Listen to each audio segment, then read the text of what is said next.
Hello po, sir. Ayan. Sir, ito may tatanong pa ko sa inyo.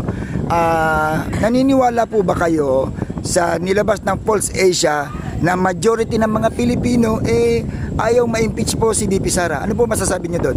Ako po, personally po, hindi po ako naniniwala dun po sa False Asia po kasi po, yung una nga po na nilabas po nila, yung sa, ano po, yung sa mananalo po na senador po. Apa. Hindi nga po nila na-predict. Doon pa nga lang po, sablay na po sila eh. Paano pa po nila malalaman yung sa majority daw po ng mga Pilipino ayaw po ma-impeach si VP Sara?